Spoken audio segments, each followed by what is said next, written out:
Inflation is the silent wealth killer. It is eroding the middle class to either you head towards being poor or head towards being wealthy, which is what's creating a lot of instability in the US right now, which is creating a lot of the red versus blue fighting back and forth, is the dollar failing.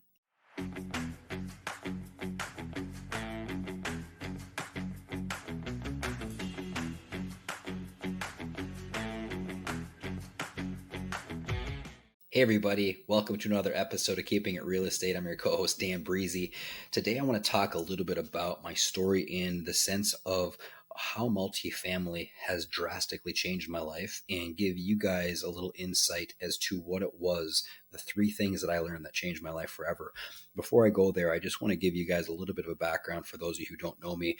Like many of you, I had big dreams as a kid. When I was younger, I wanted to be a professional snowboarder, and being young and naive, I would go and tell everybody about how I'm going to be this big athlete. I'm going to be on TV. I'm going to travel the world. I'm going to be on magazines and you name it. And most of the time, as you can probably imagine, growing up in central Minnesota to a middle-class family, they would always ask a very similar question of, well, how are you going to do that?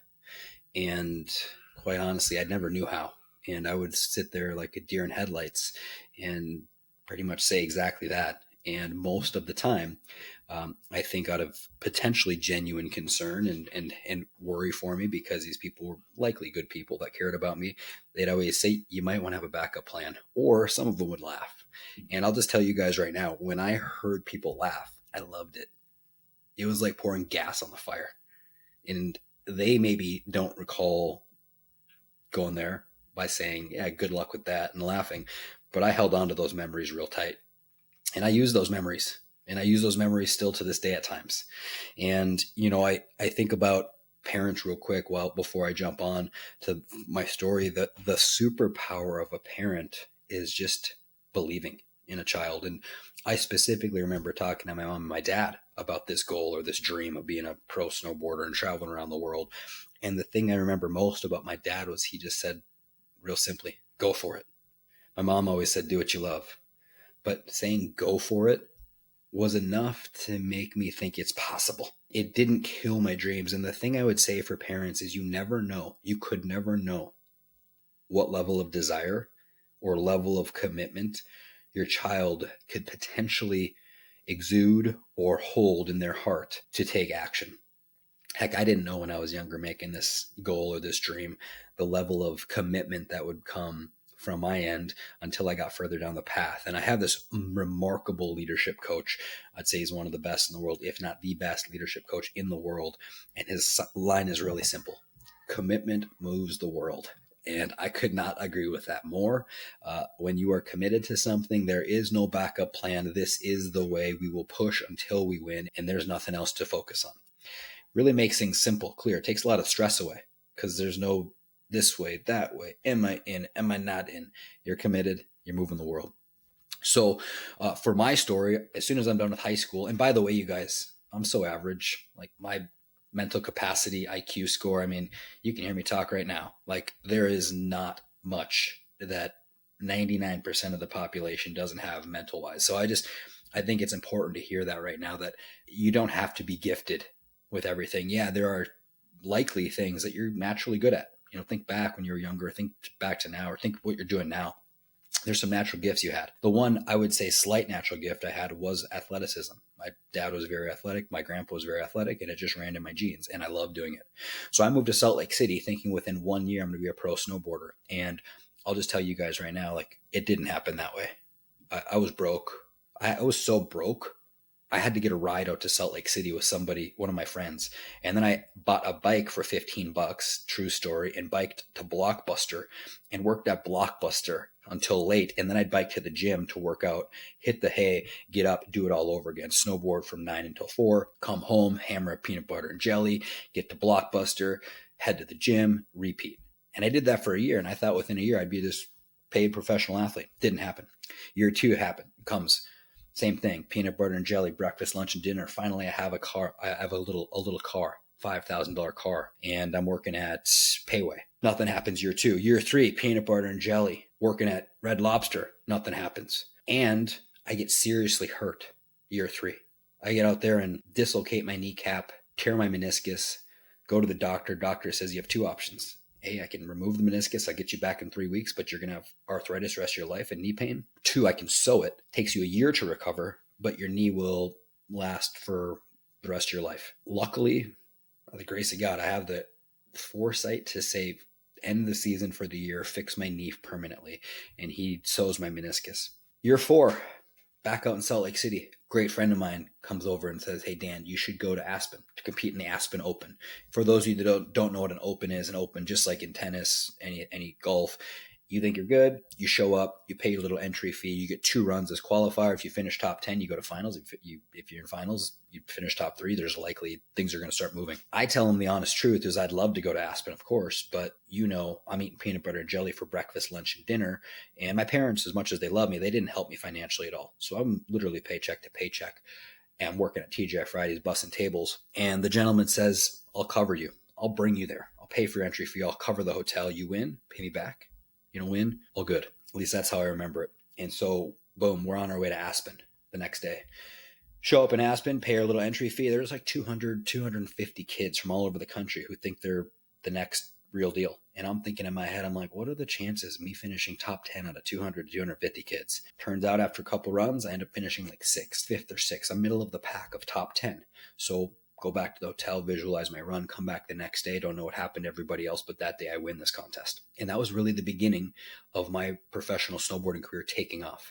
And it was up to that point from 13 to 21 or 22. It was an 8-9 year grind of absolute obsessive behavior. And for anybody who knows me at a younger age, everything was moved to the side.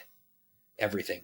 Girls, parties, trips, all to the side, because I'm committed to this one thing. And I just want you guys to hear that commitment moves the world. So luckily at that time, I've got some brands that support me. They hear about this win and they say, you should come to this next professional event. I think it was snowboarder or trans world snowboarder team challenge. So I go with the Capita team and show up, and next week I'm sitting on top of a kicker shooting photos with the biggest snowboarding photographer at the time, Nick Hamilton.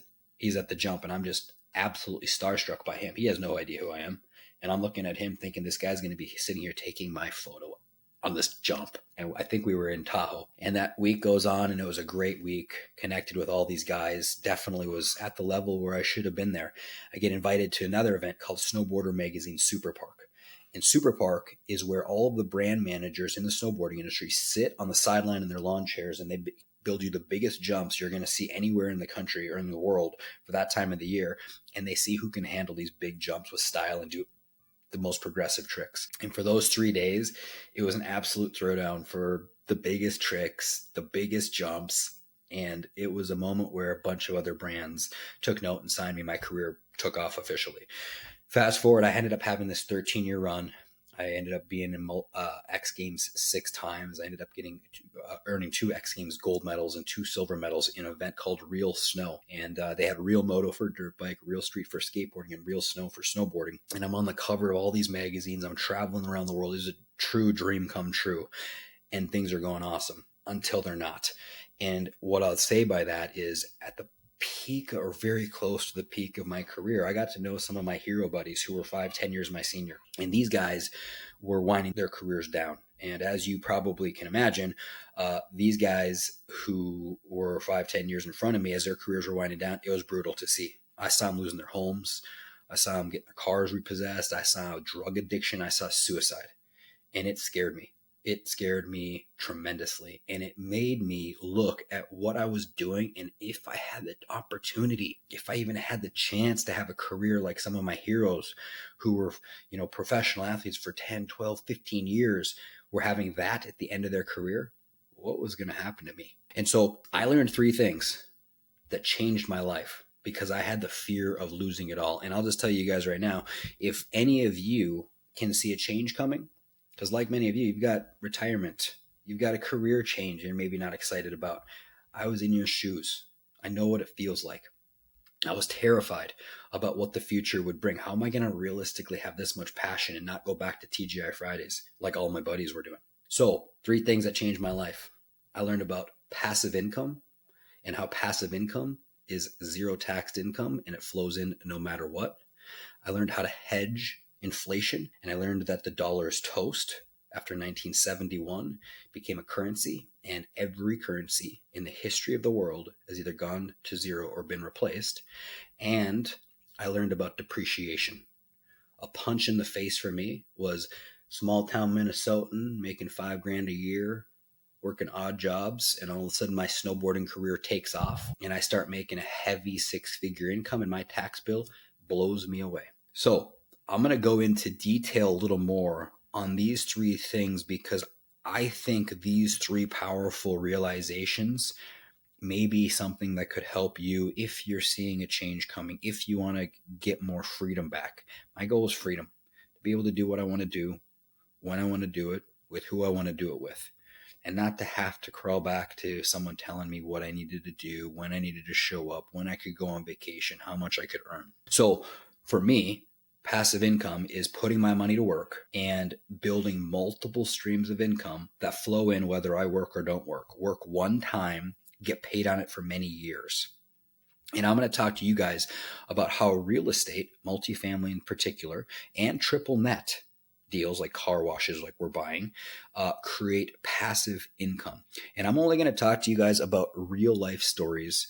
These are real life case studies. Yes, we've had deals that have been absolute home runs. Yes, we've had base hits. And yes, we've had deals that have absolutely struggled. I've never in my life with my snowboarding career looking back, and all of the other professional guys that I got to meet and know on a firsthand basis said their career went up and never had any setbacks. There were massive setbacks in my snowboarding career. There was massive pain. There was massive losses. And it was who got back up and kept going that won. Same with real estate. I don't know of any owner now or operator who's been around for 30, 40 years who haven't had massive lessons. Those are the things that make you go from good to great. I've said it in previous podcasts. Same with snowboarding. Those lessons that were painful, you learn them and you adjust and you keep going. It's the folks that quit, that got this great lesson, got all this pain, that walk away, that do a disservice to the future because now they know how to behave. They know the principles. They know what's right, what's wrong, where to steer clear if there's a hidden landmine bomb in their investment. So if you hear of a group that hasn't had any struggling deals or hasn't had any sort of failure, I would just be hesitant because it's going to come. And for the folks that have had some, great. What have they learned? How have they adjusted? So with that said, I'm going to jump into a real life case study of a property that we bought. It's called as Northridge Court, Cleburne, Texas, just an 88 unit property. We acquired it in September of 2019. We paid $6.75 million for it. We raised $2.1 million and we sold it in October of 2021. I'll just tell you guys right now too, we got lucky a little bit. We got lucky in the sense that we bought it when we did and we sold it at the absolute peak of the market. So was that planned in our business plan that we're going to sell it in 2021 at the peak? No. So we were lucky on timing. And if you're into this business long enough, if you're in a snowboarding industry long enough, sometimes luck aligns with preparation. When opportunity meets preparation, I mean, is that luck? Maybe. So our projected annual return was 15%, but we actually returned a very large number of 100%. We put $500,000 of CapEx into the deal. And what we did with that $500,000 is 1, we relocated the office. 2, we did an exterior LED lighting upgrade. 3, we put in 48 backyards. 4, we did an interior unit upgrade to some of the classic units. And 5, we did a water conservation program where we went through the entire property, replaced all the toilets, put on aerators, and controlled our water expense, bringing our expenses down. And what we as real estate investors are here to do is to drive net operating income. That's just NOI. At takeover, it was $334,000, and at sale, it was $686,000. Again, with cap rates compressing because interest rates were dropping, that actually had a compounding effect of that NOI, the net operating income increase. Again, actual annual return was 100%. But what I want to focus on here with passive income, you guys, is the average cash on cash return being 12%. So if someone put $100,000 in the deal, what that means is on average, that $100,000 produced $12,000 of income each year, about $1,000 a month. So I'm taking my $100,000 and instead of it sitting in the bank, getting my 5% return, or 6 if you're really lucky, and which is likely going to be coming down because we can see rates are coming down with what job reports are showing and the economy is softening. But You put 100 grand in, you get 1,000 a month. That's the passive income stream. So now you have your 100 grand instead of in the bank or instead of in a savings account earning you even less, you have it in a piece of real estate where it is creating residual passive income. Is that guaranteed? No, it is not. Did the cash flow get hurt when people were buying at the peak of the market? Yes, it did. Is there a better time to be buying right now because prices have pulled back so much and expenses have gone up? Yes, it is. There's easier to create cash flow and more predictable now. But that is what passive income is. And once you can have your passive income exceed your living expenses, you technically have a wealth ratio of 1, or you're financially free. You could lose your current job, and as long as your passive income is higher or matches your monthly expenses, you now have freedom. I wouldn't retire with a wealth ratio of 1. I would be looking for at least a wealth ratio of 2, maybe even 3. So let's just say you need $10,000 a month to survive, and you have $10,000 a month of passive income. Well, now you have a wealth ratio of 1 to 1. Whereas if you have 10,000 of expenses, you have 20,000 a month of passive income. Now you have a wealth ratio of 2. Because sometimes passive income may fluctuate some. You want to have a little bit of a buffer zone. Is 1.5 enough? Maybe you got to make that call. But that's an example of how to create passive income. Now with triple net properties, it's very similar. It's just very consistent with a little lower number. If you have safety and consistency, returns go down. If you have a little higher risk with less consistency, returns generally go up. So with triple net, it's almost like clockwork, 5 to 5.5, maybe 6% cash on cash, and it's paid every month on the first without fail. We have a gentleman who's been sourcing our deals. I've known him for a long time. He has 22 or 23 triple net deals. He's been doing it for 15 years. He's never missed a single cash flow payment. Now, they're not these huge 10, 12, 15% numbers usually, right? They're 5, 6, maybe 7%. And overall returns aren't usually more than 12% on it, but it's much more of a stable, predictable return with very high depreciation. The second thing I learned that you guys have got to understand, and I hope you just can put away anything that would potentially block you from hearing what I'm going to say over the next 5 to 10 minutes, and listen to this, because this is the separator that is happening. It is not talked about, and it is the difference between the folks who have and who have not. And it will continue to get worse. Mark my words, it already is. Inflation is the silent wealth killer. It is eroding the middle class to either you head towards being poor or head towards being wealthy, which is what's creating a lot of instability in the US right now, which is creating a lot of the red versus blue fighting back and forth. Is the dollar failing? The dollar is losing value. It has been since it came around, but specifically since 1971, Richard Nixon took us off the gold standard, the dollar gold standard, and it became a currency where we print. And as you all know, quantitative easing came around, QE1, QE2, QE3, QE4, and the printing of currency simply creates more of it faster than goods can be produced, and you need more dollars to buy the same exact product you bought years ago. There's a stat that I keep seeing over and over again. In 2020 to 2025, the dollar lost 25% of its purchasing power. That is inflation. That is a silent wealth killer. So if you had 100 grand in the bank in 2020, today it'll buy you $75,000 worth of goods.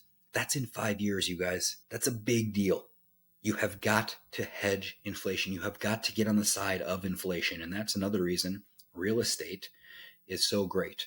You can get into a position where as they continue to print money and as they continue to create this inflationary pressure, you're in a place where rents go up. Yes, expenses go up as well.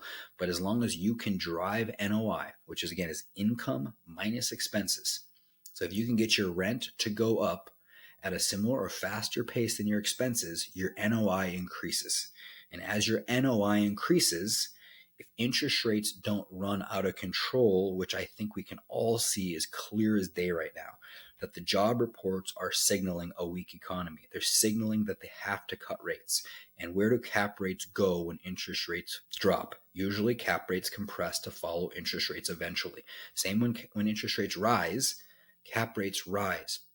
When cap rates rise, values of properties come down. When cap rates go down and they compress, values go up. So you got to just do your own look right now. Don't get caught looking in the rear view mirror of saying, oh, things didn't work out well in 21 and 22. I'm never going to invest in real estate again. Because I can tell you guys firsthand, listen to me, I'm telling you exactly what I'm seeing on the front line. These huge family offices with hundreds of millions of dollars are here saying, I'm ready to buy. They're looking for operators. They're looking for deals. They're looking to get in the market. They're looking to place their idle capital. They weren't around in 21 and 22. They weren't around in 2020 from what we saw. And they are flocking right now. There is capital coming from outside of this country like no other to get into safe assets that are managed very, very well. And so that's how you can get on the side of inflation. Doesn't mean you throw everything you've got into real estate. No, not saying that. Doesn't mean you throw everything you got into, Bitcoin. Doesn't mean you throw everything you got, but a part of your wealth should be in something that is great when inflation happens, especially over this next decade. Heck, the last decade's been awful for inflation. I think it's going to get progressively worse. The way we hedge inflation, you guys, again, just to sum it up, so it's really simple. We bring rent up faster than expenses go up. We get a new NOI that's higher. NOI divided by cap rate is value. The last thing I learned, and I just want you guys to hear this. Again, I'm telling you, these things changed my life. And I'm not special. I told you that already. It's average and best in school. I'm not a genius.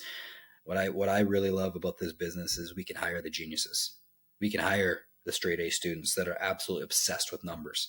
Our CPA, I got an A in math. I can guarantee you that. And there's many other team members that we can hire that are geniuses when it comes to team members. And the best team in real estate wins. So when I was at the peak of my career, I was making good money as a snowboarder. Or at least I thought it was good money. Looking back, I'm really surprised that I took it, but I didn't know any better. I didn't see what I see now, but it was good money at that time for me. And my tax bill was 30 to 40% of what I was making. And so just think about little old Dan who's making $5,000 a year, and all of a sudden he goes up to a mid 6-figure income, which in snowboarding, that's a decent salary. Yeah, there's some guys that are north of 7 figures, but not really that many. Usually snowboarding tops out between 500 and $1 million a year, at least when I was there. What it's like now, I really don't know. I've heard it's worse, which is unfortunate. But the point is that at the end of the year, you get all your capital up front. You get all your paychecks up front. It comes in full. If you don't realize that you got a tax bill at the end of the year because you're a self-employed S quadrant. If you guys haven't read a book, I'd highly encourage you to read it. Rich Dad, Poor Dad, Cash Flow Quadrant, ESB&I. He'll explain this to you in layman's term, and you will be able to see a picture that you maybe weren't aware of. I know I wasn't. When I got into my snowboarding career, I had no idea what quadrant I'd sit in, how I'm taxed. And I sometimes think about this with all the kids who are so excited to go to college. I just have to ask, do they know what they're getting into? If they know what they're getting into, the E quadrant or potentially the S specialized quadrant, definitely not the B or I quadrant, do they know what they're signing up for as far as being taxed? And if they do, all good. But for me, I never got that information. I never had someone sit down with me and just share, hey, Dan, I love that you're going to be a professional snowboarder and you should follow that dream. I just want to make sure you're clear that if you ever did make it, like good luck with that. If you ever did, your tax is going to be 30 to 50% because you're self-employed. So just doing some round math, if you make 500 grand and, round of applause, about 200 to 250 is going to be taken or needed to be taken from you if you don't position yourself correctly. That's a punch in the gut for an athlete that only has 5 years window, maybe 10 if you're extremely lucky. So what I learned is that I can get on the side of depreciation and I can use real estate to legally follow the tax code that's created for entrepreneurs and business owners to pay a reduced level of tax because the government wants average people to invest in real estate to take care of it. That's the incentive package. The tax code is really, the way my CPA explains it to me, is an incentive package to get human beings to behave in a certain way with their capital. So, what I often wonder is everyone's playing the game of wealth, whether they like it or not. Some are winning more, some are less. Are you doing it passionately? Totally different subject. But the question I'd ask is, do you know the rules of the game? And the tax law is the rules of the game. And if you don't have a great CPA on your team helping to guide you, because I'm not reading the tax code law. That's thousands of pages thick from what I hear. They are. And they better understand the new rules. And as the rules are constantly changing, constantly evolving, I always get calls from my CPA being like, oh, do you guys see this? This just got passed into law. I'm like, no, I didn't hear a dang thing about it, because that stuff isn't in the news. The rules of the game, how the economy works, that stuff's not in the game. Not in the news. You're never going to hear about it, which is the stuff, from my opinion, is the most important. So I know what's happening. So I know how to behave. So I know what changes need to be made. And so I'm going a little long-winded here, but simply put, to be able to qualify as a real estate professional, and if you're married, you can use your wife or your husband. So for my story, is, again, I'm only sharing you guys things that actually were done. This isn't hypothetical, like you could go do this. This is what I did and it's over, and I'm doing it every day. I always get floored when I hear people talk about what what you should go do, and then you ask them how much they've done it. They say, well, I haven't done it yet. I'm like, what are you talking about? So for me, my wife at the time, she was working at a restaurant. She hated it. Her whole life goal is to be a stay-at-home mom. That was her entire life's mission. And for me, obviously, I was a snowboarder and turned real estate investor. What my CPA said is, hey, if your wife can spend 750 hours a year, which she was already working more than 750 hours a year at a restaurant for piddly numbers, if she can manage your real estate and oversee some of the CapEx work, and work with us at the CPA level, work with your property management company, and spend 750 hours there and document it, you can qualify as a real estate professional, Dan, and you can now take bonus depreciation, and you can drastically reduce your tax bill immediately based on how much you invest. And that one simple concept allows you to have more of your money now to invest now to create gains later. So if it's something that's new to you and you want to talk more about it, reach out to us. Biggest thing I'd say, you guys, that I want to share to wrap this all up is just picture a day, where you can go on vacation and you can come home and you don't have to go back to 10,000 emails, right? You don't have to, make sure that your boss is okay if you want to stay an extra couple days because, wow, you're having a great time.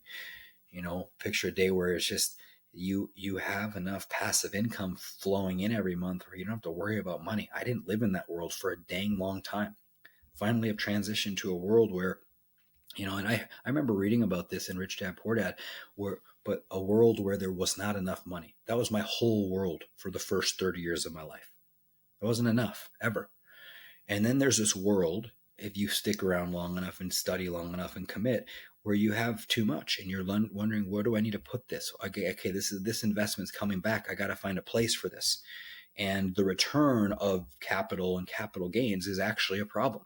It's a problem you're challenged to deal with. And I'd rather live in the world of too much money. And I'm telling you right now, because I can hear a lot of you folks saying, oh yeah, you were able to be a pro snowboarder athlete and that's why it worked out for you. I was broke, had nothing as far as putting gas in my car, driving to the resort, taking care of my groceries, eating peanut butter and jelly, broke. Okay. And then B, how many athletes go from being an athlete to actually investing their capital? It's one thing I'm working on more and more, is getting around more athletes to show them that you don't have to go back to working at the grocery store or TGI Fridays. And if athletes don't need to do it, you sure as hell don't either. And the other piece I'd leave you with is, if you're like, oh, I don't know if it's possible, is knowing what I know now. You didn't even need the snowboarding career. You didn't need the money. What you needed is knowledge. What you needed to do is to know what to go do. What you need to do is, how do you go find a great opportunity, tie that opportunity up, and then attract somebody who's got way too much capital that doesn't have the time or interest in going to find that deal. How do you become an asset manager that you're so good at multifamily that you can come in and you can drive NOI and you make a deal with the owners and say, if I get your NOI to X, I want this payout at the end. There are so many ways, when you know what you're doing, how you can make insane money in real estate. Thank you for listening. If you guys would like to learn more, our website is granitetowersequitygroup.com/contact us. Get on a call with me. You don't have to invest. Get on our newsletter. Start seeing our deals. You can start to see what we're buying. You can learn so much from just watching what we're doing. And are we perfect? No. Are we progressing? Hell yeah, we are. Are we going to be around in a decade? You bet. And I'd love to see what we can do to help you. Thanks for listening. Have a great day.